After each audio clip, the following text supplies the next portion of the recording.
Sir, basically former CAG Vinod Rai has said that Prime Minister knew of certain scams. Kamal Nath himself has now come out, Congress leader, saying that yes, he had intimated the Prime Minister.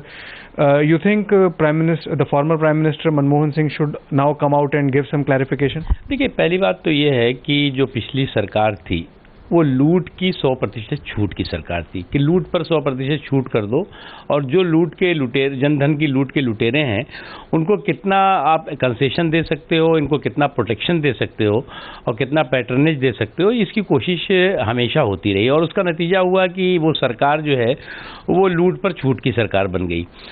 आज जो बात मुल्क की फिजाओं में थी, जो बात हवाओं में थी, जो बात सच्चाई में थी, वो बात एक्स सीएजी ने कही है, तो उसमें कोई बहुत अजूबी बात नहीं है, क्योंकि जो सरकार रही है पिछली सरकार, वो लूट के लाट साहबों की सरकार रही है, लूट पर 100% छूट की सरकार रही है, और उसी चीज़ का खुलासा हुआ है। पर आप मांगेंगे कि मनमोहन सिंह आके खुलासा करना चाहिए? बिल्कुल करना चाहिए। वैसे तो उस वक्त नहीं किया उन्होंने, तो अब क्या करेंगे, क्योंकि खाली मनमोहन सिंह जी नहीं बल्कि उनके जो सुपर बॉसेज हैं, जो सुपर प्राइम मिनिस्टर्स थे, वो उसमें कहीं ना कहीं उसमें वो लोग जो है वो शामिल थे, तो इसलिए कौन खुलासा करेगा? जनता ने तो उस गुनाह की सज़ा दे दी है, लेकिन अगर इसके बावजूद भी अगर ये मौन रहे तो फिर देखें क्या होता है। और सर, एक ही इकोनॉमिक टाइम्स की आज एक रिपोर्ट है कि जो पार्लियामेंट्री कमिटीज़ में एमपीज ट्रैवल करते हैं, they are using 5-star accommodation rather than government accommodation. ये बात सही है कि गवर्नमेंट अकोमोडेशन अगर कहीं पर जिस जहाँ पर पार्लियामेंट्री कमेटीज़ की मीटिंग आउट ऑफ दिल्ली होती है, अगर अवेलेबल है तो वो उसको कोशिश करनी चाहिए कि उसको लेना चाहिए।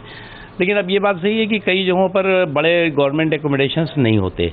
अगर दिल्ली में होती है तो कोई प्रॉब्लम नहीं, दिल्ली में ज़्यादातर पार्लियामेंट में होती है, पार्लियामेंट्री एनेक्सी में होती है, यहाँ पर तो 5-star होटल्स में नहीं होती। शायद वो सीएजी ने ये ध्यान नहीं दिया होगा।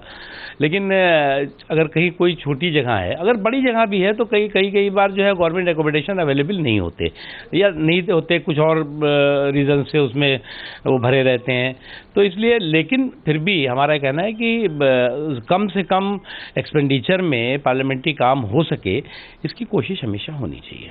Thank you. ओके।